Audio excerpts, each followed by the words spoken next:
Oke, jadi kita balik lagi untuk borong Bitcoin. Ini udah bulan kelima ya, dimana series gue nabung Bitcoinnya 100 juta setiap bulannya, konsisten ya.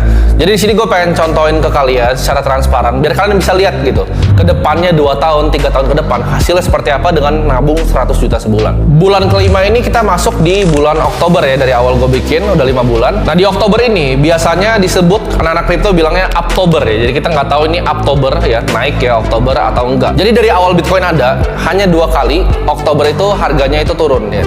Jadi biasanya setiap Oktober itu selalu naik. Dan sebenarnya terbukti ini gue syuting per tanggal 1 Oktober ya. Gue harusnya tadi masukin, gue belinya kemarin aja, syutingnya sekarang karena harganya udah naik lagi ya. Jadi harga Bitcoin hari ini, per hari ini harusnya itu udah naik ya.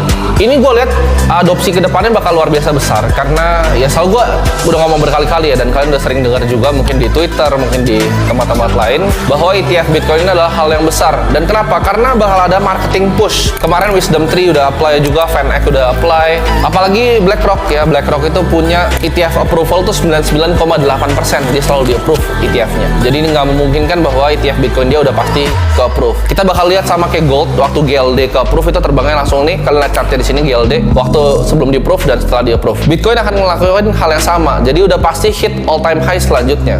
Cuman itu seperti gue selalu bilang, prediksi gue adalah di Februari 2025. Jadi dari sekarang sampai nanti ya, ini gue ngeliatnya bakal sideways sih, ternaik, terturun, naik turun. Gue nggak peduli mau naik turun kiri kanan juga balik, gue tunggunya sampai 2025 ya. Jadi orang banyak kira naiknya pas halving, menurut gue enggak. Halving itu akan kita kira-kira di harga 35.000 sampai 40.000. Nanti Q4 ya, 2024 nanti itu akan mulai naik tuh bulan sampai peaknya menurut gue di Februari. Katalis-katalisnya sebenarnya banyak akan kenaikan Bitcoin ini ya. Pertama adalah US debt spiral. Kita lihat orang semua udah banyak yang takut ya sama hal ini. Orang itu banyak yang kaburin uangnya dari bonds pemerintah ya di US. Jadi mereka dari bonds banyak yang kabur karena kita lihat ya yield 10 tahun yang kalian lihat. Kalian tabung bond 10 tahun itu rugi.